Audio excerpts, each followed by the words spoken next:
What do you think is hiding in the depths of the ocean? There seems to be a strange correlation between UFO activity and the Earth's ocean. I don't necessarily believe in sea monsters, but I do think that there are large marine animals yet to be discovered. I used to take trips overnight fishing in the Atlantic, and I've seen some bizarre things at nighttime. From strange lights on the horizon that were clearly not ships, to very weird breaches on the surface that were clearly an animal, but not whales or the like. It does seem like an ideal place to hide a covert base or research facility. I find it fascinating that we have so much evidence of UFO activity near/in the oceans. Like I said, I've seen some bizarre stuff on the ocean at night. The kind of stuff you don't tell your friends because they probably think you've gone mad. Former Navy, yes sir.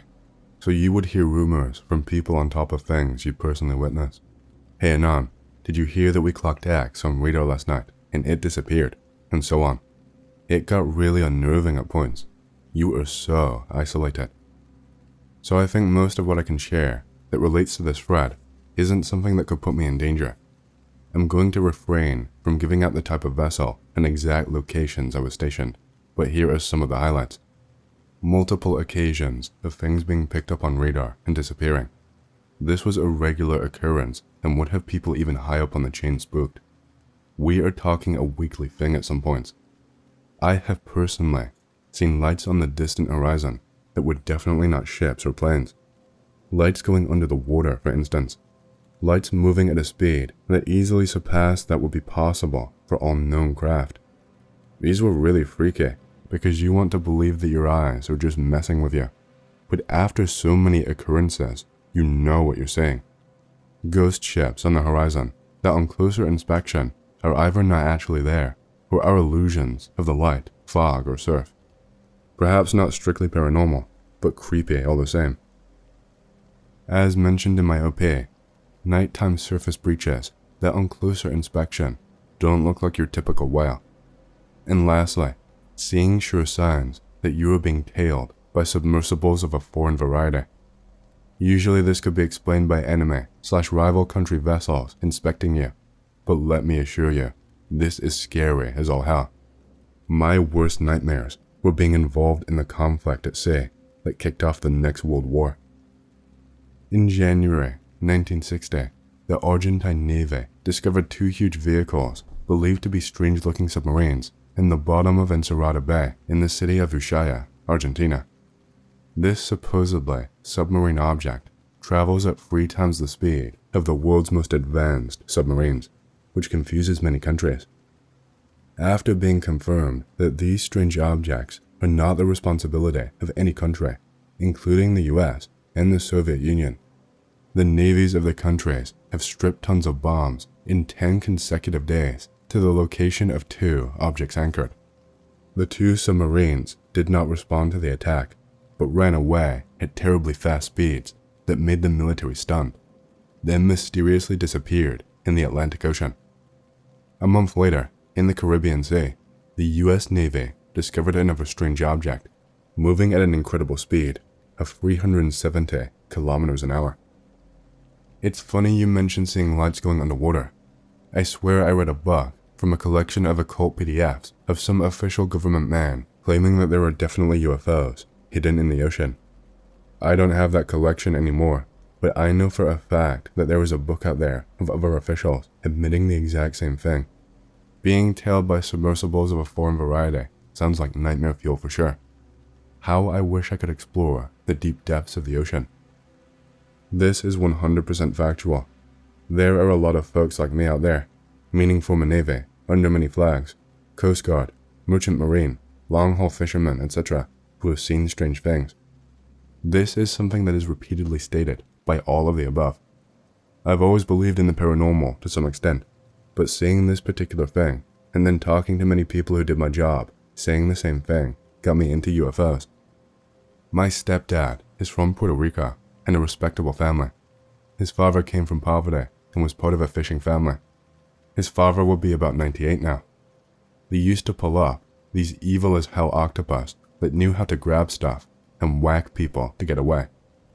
He said one of them had horns and was big enough to tear apart the nets to get the fish on the boat itself.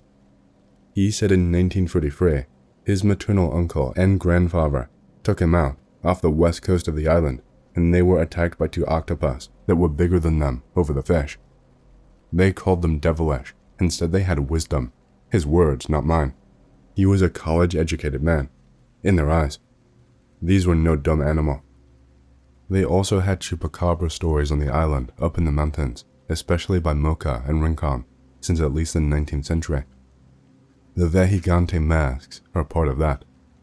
He also talked about lights under the water and flying around at night back then. No one was flying around with giant lights in the Caribbean in the 1930s, not moving faster than a fly sometimes. My neighbor growing up joined the Navy in 1987. He was much older than us. He said that he saw that way out in the Atlantic, when they were on a cruise to the Mediterranean, he said people were so nervous from it in 1988 that they were puking over the side constantly. Thanks. Old Man Sixta would appreciate it. He was one hell of a guy. He said he wished he could have taken videos of how the island was back then. He said it was the Garden of Eden itself. He passed in 2005. He wasn't the type of dude that told crazy stories and stuff either. He was suave as hell too. He said that there were huge octopus in the Caribbean and giant squids off the north of the island. The lights were all on the west coast and the southwestern coast. My stepfather and his brothers were in college in the late 60s and early 70s and would go 4-day fishing on chartered vessels out in the Caribbean and finding stray bales of weed. They saw the mothership in 1972, 150 nautical miles southwest of Ponce. This was after the 4th of July, 1972. He had a picture of this thing that looked like a Christmas ornament that glowed and washed out the rest of the picture. I was hoping to see some copy pasta about the black carpet, or the octopus that wear scuba suits to lure in other divers by making "I need assistance" signals with their hands. What? The diver said he approached it, realized the hand signals were wrong, and when he grabbed the other diver, the body felt mushy, like it had no bones. When he told the other divers about it, they said they'd heard similar stories from places where they have teams of divers working on rigs. They go missing anyway, no spooky stuff involved, but in some cases, phantom divers appear and try to lure the others away, and we know from legitimate scientific study that octopus will hide inside empty shells to sneak up on the species that normally uses those shells. I used to be a deep-sea crab fisherman. I lived on a 12-man boat for weeks at a time, fishing in the Atlantic just south of New Zealand. Because we were so far south, and we fished mostly during the winters, it was nighttime for almost 18 hours a day. And when it got too dark and cold, we would have to sit the day out and work indoors. During one of those particularly icy and dark days, I was sitting around with some other guys, talking to the oldest guy on the boat. Everyone used to call him Smiles, because he was a very bitter guy. I still liked him though. We were making conversation to avoid getting too bored and sea crazy. We started talking about the worst experiences of our lives. Smiles decided to mention the time he went overboard. Smiles said it was years and years ago, when he was about 23. He was out fishing with his father and brother on a little 4-man boat. He told us that a storm rolled in from land, which is very rare, and trapped him out at sea in the downpour and huge waves. Eventually, his boat succumbed to the pounding and started to go down.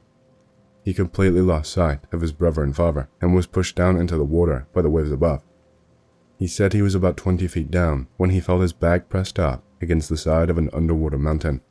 Of course, this did not make sense because he was fishing over an extremely deep point in the ocean. South of New Zealand is extremely deep black water. Smiles kept talking. He said that he pushed himself off the underwater mountain and towards the surface. When he was swimming back up to the air above, he looked back to see this mountain. Smiles made it clear that the water was very, very dark and murky, but he said that even so, he was sure he saw what he did. He told us that when he looked back, he saw that the mountain he had pushed himself off was moving just slightly, and that there were 2 glowing points far deeper into the water that were on either side. Smiles was never one to tell a lie, and he looked at me right in the eye when he said that what he saw was alive. What he thought was a mountain was some sort of leviathan. He said that it was so huge that his entire field of view was taken up by its face alone. He told us its face was almost all teeth, with red glowing eyes mounted on a face more terrifying than Satan's mother. Smile said that it was so huge that its neck went down into the ocean for at least 1,000 feet. He could not even say what the rest of the body must have looked like. Smiles was visibly sweating at this point. Of course, he went on to say that he was absolutely terrified. He said that he was already scared out of his mind to be overboard in a storm, but when he realized that thing was alive, he was so scared he almost froze. He obviously got back to the capsized boat and managed to get back to shore alive, though scared out of his mind and half frozen from the water. None of us ever found out if he was telling the truth, but how could we anyway? I had trouble sleeping that night with the knowledge that I was in the same ocean that Smile spoke about. I have had nightmares about his tale. I really hope he made it all up. About 13 years ago, I was on vacation in Europe, close to Armenia. I was actually an Azer at the time. It was one of my father's dreams to look at the Caspian Sea during the sunset, because the view is meant to be something that you will remember for the rest of your life. I, frankly, just loved to swim and thought it would be an experience that we could share. It was sundown by the time I actually got in the water.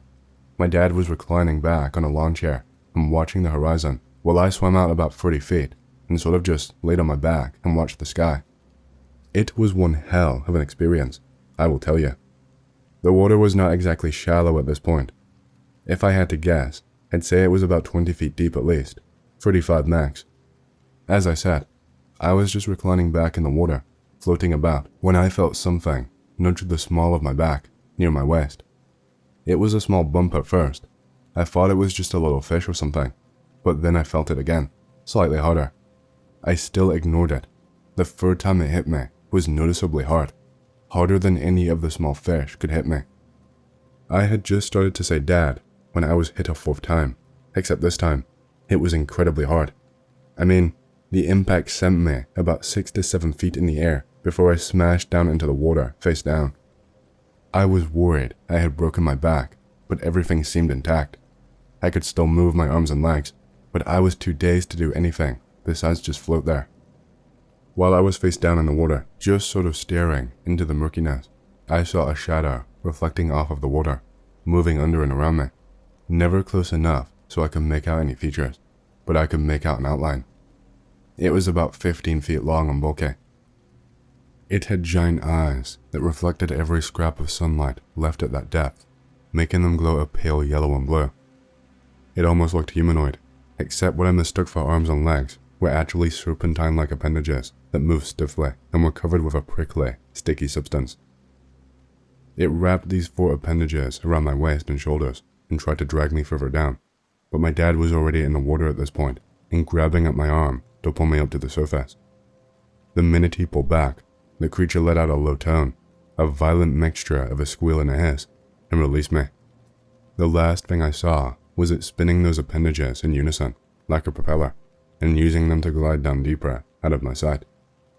My dad was seriously freaked out and said it looked like a bomb went off in the water and he lost sight of me. I have no clue at all what happened or what that thing was, but holy hell, you never really know what is lurking down in the depths. Unexplained sea experiences, Fred. I have a story from my dad that popped in my head a few minutes ago and I wanted to share. This is not necessarily paranormal, but it is actually strange and unexplained. Backstory first. It happened in the early 80s. My dad loved scuba diving. Every summer, him and my mother, me and my brother weren't even born yet, went on vacation to Sardinia, an island off the west coast of Italy.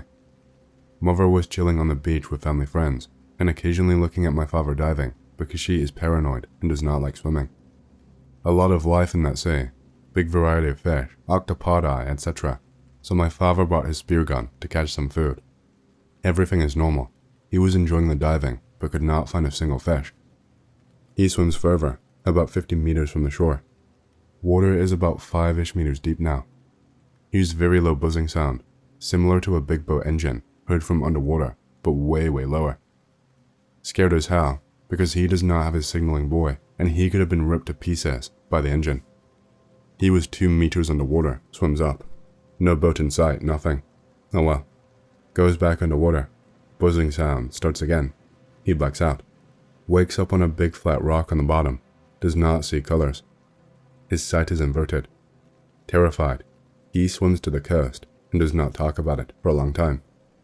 Since this happened, he very rarely dives. When he does, water must be max 2 meters deep. It gets a little deeper. He starts to panic.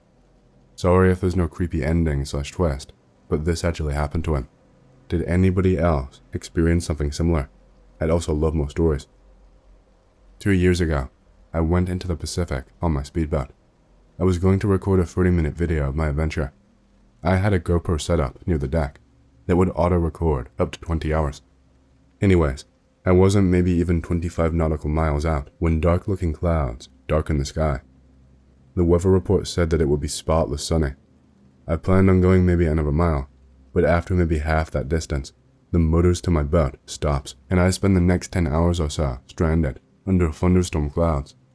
I was so scared and angry, but after what seemed like the longest time, my engine suddenly started back up. I noticed the dark clouds were also dissipating and letting sunlight shine through.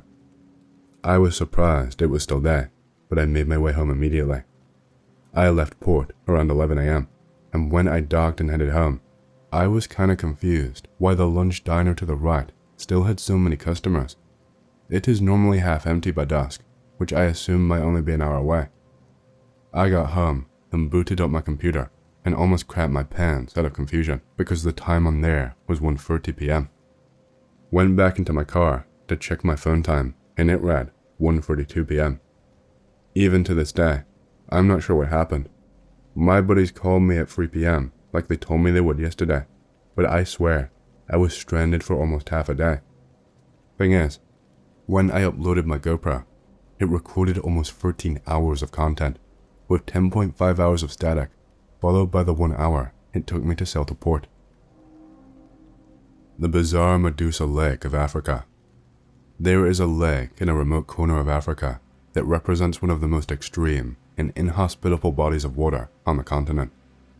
With its chemical composition and temperature daunting to most life forms, it also holds the curious ability to not only lull birds and other creatures into its clutches and to their dooms, but also to slowly turn them into statues. For on the shores of this enigmatic African lake, there are bizarre corpses of various creatures that seem to have the appearance of being made of stone, as if the waters of the Stygian lake have petrified them into rock caricatures of what they once were in life, a macabre testament to the wondrous and often weird powers of nature. Lake Natron lies within the Arusha region of northern Tanzania, near its border with Kenya. It is a saline and soda lake that is 57 kilometers, 35 miles long, and 22 kilometers, 14 miles wide, and mostly shallow, reaching depths typically no more than 3 meters, 9.8 feet. The lake gets its name from its high levels of natron, a compound composed mostly of sodium carbonate and sodium bicarbonate, which are deposited within the lake via rainfall, runoff from the Great Rift Valley volcano, Aldonyolenghi. With its high salt content, extreme alkalinity levels reaching as high as pH levels of 12, and scorching temperatures reaching up to 60 degrees Celsius, 140 degrees Fahrenheit, most life forms find its waters to be caustic and inhospitable. It is so caustic, in fact, that it can burn the eyes and nostrils of animals that are not accustomed to it, and is deadly to many creatures. The only types of organisms that call this place home are various types of algae and salt-loving microorganisms such as cyanobacteria, which teem in these waters when salinity levels rise due to evaporation, as well as certain species of extremophile fish such as alkaline tilapia. It is the cyanobacteria that gives the lake its characteristic, unusual, eerie coloring of various hues of red and orange with their photosynthesizing pigments. As disagreeable as the lake's environment is for higher organisms, it is nevertheless a favorite haunt of thousands of birds, including a large number of lesser pink flamingos, which feed off of the blue-green algae found in abundance here and use the lake as a major breeding ground. The alkaline morass of saline water and volcanic ash also afford some protection from predators, which typically shun the alien wasteland of the lake.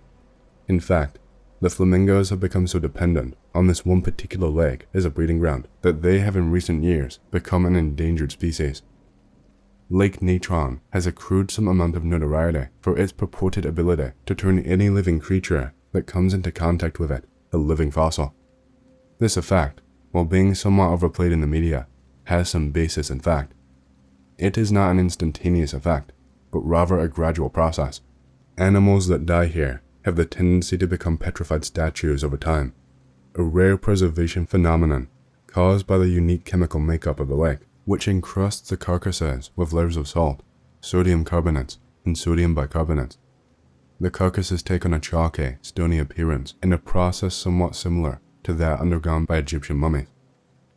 The phenomenon was most famously chronicled by the photographer Nick Brandt, who found the perfectly preserved and mummified remains of birds and bats along the lake shoreline and decided to photograph them.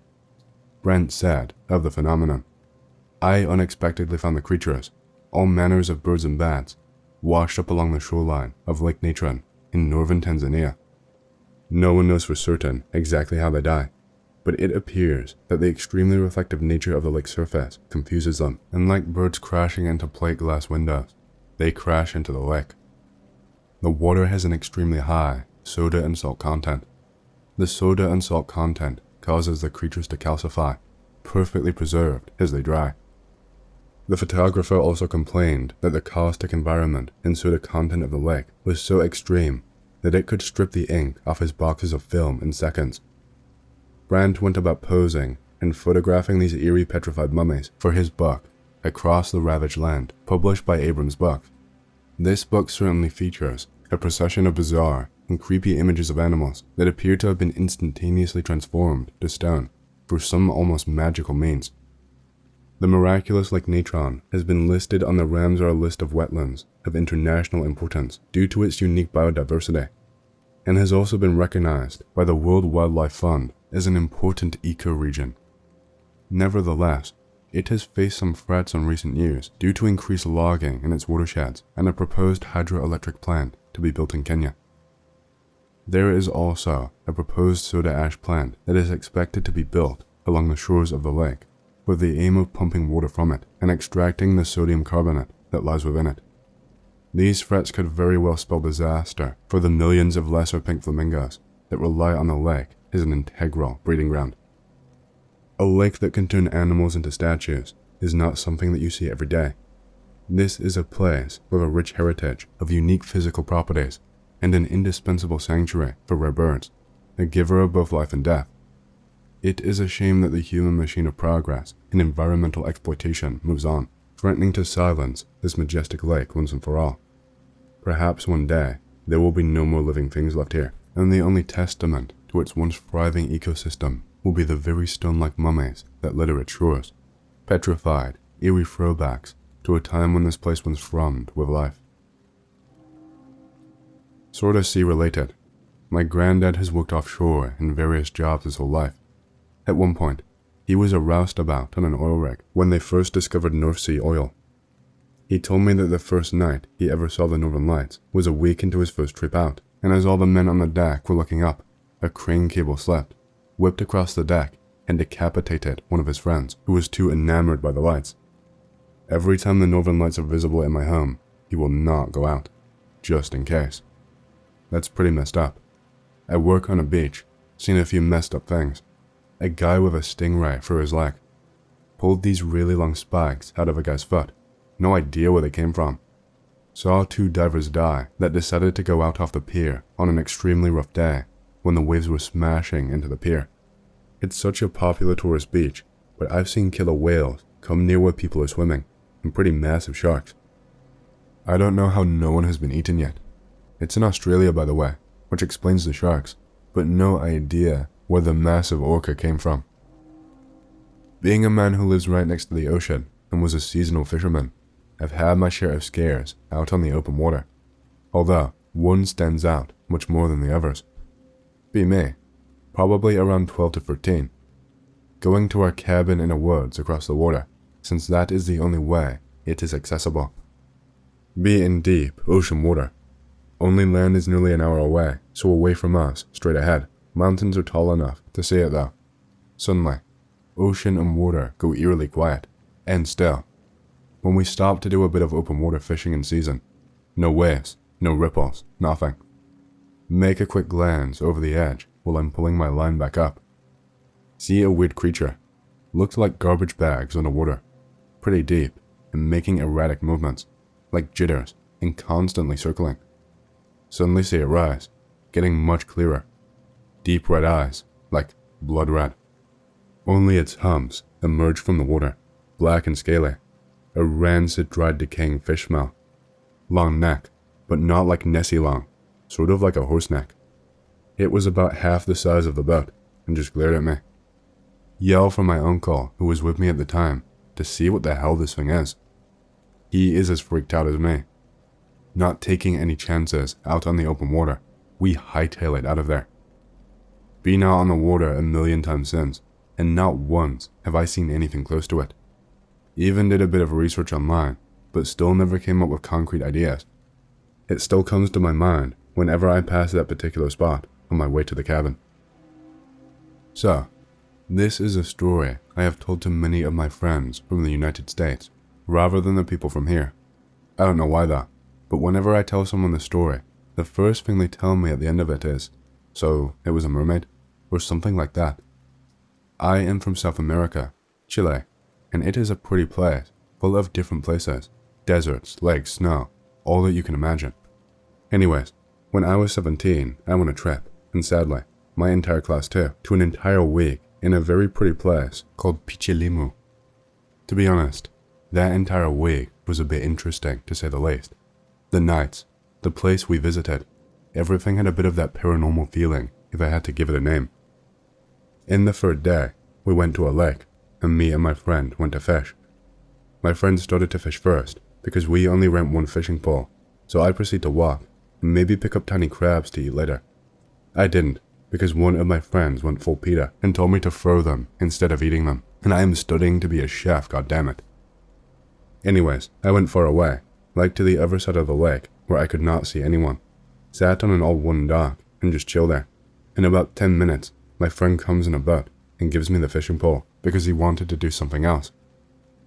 I then began to fish, and I was so captured in my own thoughts and the water that I did not realize that someone was in the lake too.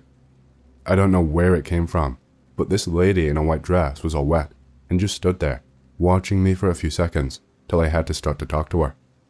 We talked about what I was doing, what I was using, and all about me, to be honest. I just managed to ask her a few things before fishes started to jump out of the water, and I had to catch them with whatever I could find. I then realized that I did not have anything to take the fishes back with me to the hotel, so I offered her some nice fish cuisine. She agreed, and we traveled to her house. It was all made of wood, and it was very big, but it also looked so old that the plants had started to take over the house. And yes, she had a garden with all sorts of plants, and one side flowers, and the other very interesting plants. Some were poisonous, others were like potatoes or tiny trees. Inside her house, you could see that she did not clean much. This was because she said that she doesn't use her house that much, besides the second floor, where there is a room that she uses for who knows what. The house, as I said, was very dirty. Spiderwebs, dirty. Old paintings that were so covered in dirt that you couldn't say it was paint. Anyways, I told her to clean the table while I went to the kitchen, where it was quite a mess, and it was quite amazing to realize that forks, spoons, and knives were all made of silver or whatever metal that was. It took me quite the time to clean the kitchen and find a way to turn the fire on the whole thing, as this damn hippie didn't want to use wood or to cut a tree. I had to convince her to at least let me use a dead wood tree. I made a stew with the fish and the veggies, and she seemed to be quite fascinated by it, saying she had only ate what nature had gave to her. Later on we talked for a bit. I walked around the house, where she didn't let me enter a room she used, and then we simply sat on the sofa she had, a quite fancy one. We talked a bit more, and then she talked about her family, and how her mother hated her because his father was a man that came one day to her mother, seduced her, and simply left the next day. Now, to finish the story, she would also talk about magic and how she and her mother practiced. Her mother also had died a long time ago, and she had to make all her work. I didn't ask her about that because I was growing a bit sleepy for some reason. In fact, The more time passed in our house, the more sleepy I would grow. I would feel heavy, and I didn't want to leave even. And then it happened. She was sat right beside me, okay? And she would grab my arm, like hugging it. And she would say that she had been alone for so long and would like to repay me in some way. Yeah, she wanted my dick, and I was all for it. But just when I was almost about to do it, I felt that I needed to leave for some reason. So I checked the hour, and it was late as hell, as we all needed to leave together in a bus, and I didn't know the way back, and I still had this weird feeling to leave, and she would tell me to stay and stuff. I fought my dick, and I managed to leave. I left her my phone number, as she seemed to have a phone in the house. She didn't know how to use it though, so I told her how to use it. She let me leave, not without giving me old coins that I have. They seem pretty different from each other. That might be because her mother would offer people to stay there for the night in exchange for money. I do think I have the pictures in my folder, so I will have a look for them.